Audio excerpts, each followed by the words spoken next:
Imagine living in our country for 40 years.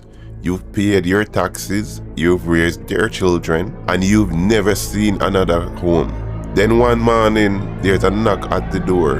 By sunset, you are in handcuffs, headed to a land you haven't seen since you were 5 years old. This isn't a movie, this is the hostile environment, and for thousands of Jamaicans, the dream of a better life just became a living nightmare. Welcome back to Yaad Vibez, for Yaad is built by Yaadis. I am Germs. Today we are peeling back the curtains on a topic most people are too afraid to touch. The dark side of immigration. We hear about the success stories, the Jamaicans who move to London, New York or Toronto and make it big. But what about the ones who get sent back? Behind the headlines are stories of families torn apart, elderly citizens dying in poverty, and a system that treats human beings like expired cargo. Why is this happening now? And what is the hidden truth the governments don't want you to see? Stick around, because what we found will change how you look at the mother country forever. To understand the present, we have to look back at the past.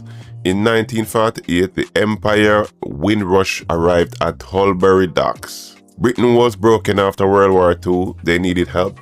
They begged the Caribbean to come and rebuild. Come to the mother country, they said. These people weren't immigrants, they were British subjects. They arrived with British passport invited by the government. They worked the buses, the hospitals and the factories.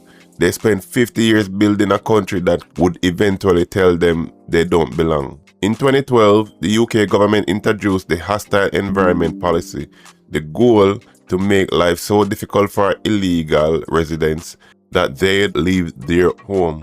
But there was a fatal flaw. Thousands of people from the Windrush Generation never applied for formal papers because they were told they were already British. Decades later, the Home Office began demanding proof of residency for every single year they lived in the UK. If you miss 1 year of records, you were flagged for deportation. Let's talk about Paulette Wilson. She moved to the UK at age 10 in 1968. She spent 34 years working as a chef, even serving MPs in the House of Commons. In 2017, she was suddenly grabbed and sent to a detention center. She was 61 years old. She had never been in trouble with the law. She was terrified, crying and told she was an illegal immigrant. Paulette was almost put on a plane to Jamaica, a country she hadn't seen in 50 years. She didn't know anyone there, no house, no family, no money. The trauma of that experience broke her. Even after the government apologized and admit they were wrong, Paulette passed away in 2020. Her daughter says she died of broken heart caused by the very country she served. But it's not just the elderly. Let's talk about the criminal deportees. This is where the debate gets heated.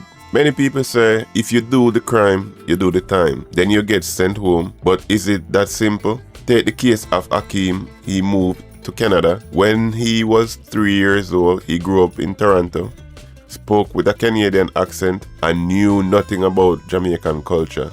At age 20, he got caught up in a drug-related offense. He served his time in a Canadian prison.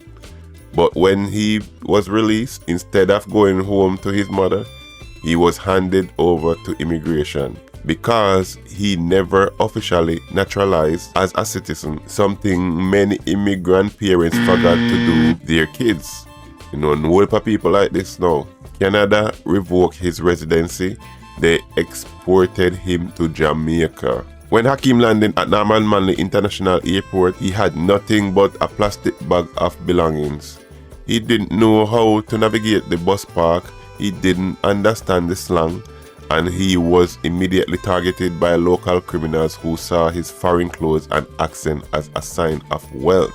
This is what we call social death. You are removed from the only world you know and dropped into a homeland that treats you like a stranger or worse, a parasite. But here is the part nobody talks about. Why are these deportees so aggressive right now?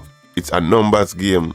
Governments are under pressure to show they are tough on immigration. It's easier to deport a Jamaican who has a fixed address and a paper trail than it is to find someone who just arrived and is living off the grid.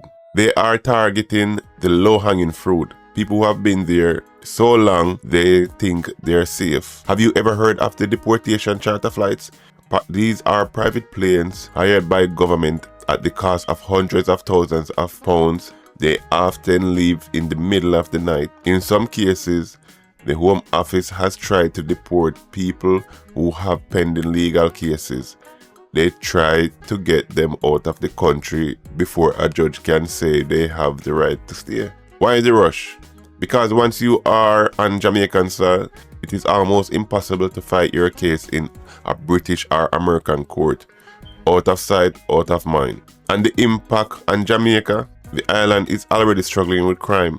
Now they are receiving thousands of men and women who are traumatized, have no support system, and often have mental health issues from years of detention. Jamaican security officials have even argued that these exported criminals from the West are bringing new sophisticated gang tactics back to the island. So the West gets to clean up their streets while the Caribbean deal with the fallout. Is this justice, or is this just modern day colonialism? The stories of deportation are more than just legal documents and plane tickets. They are about the human right to belong. We see mothers separated from their toddlers. We see grandfathers who served in the British Army being told they are aliens. And we see young men dropped into a war zone they aren't prepared for.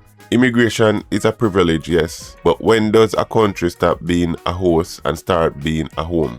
If you spend 90% of your life in a country, are you still a migrant? This is where I want to hear from you, the Yaad Vibez family. Do you think someone should be deported if they lived in a country since they were a child, even if they commit a crime? Or should the country that raised them be responsible for them? And for our viewers in the diaspora, have you ever felt the fear of the hostile environment? Let's talk about it in the comments. This is a heavy topic, but it's one we need to face. Don't forget to like this video if you want more deep dives into Caribbean culture and the issues affecting our people. Feel free to subscribe to Yaad Vibez. We're looking for all common sense people we can find. So until next time, keep the vibes high, but stay awake. Peace.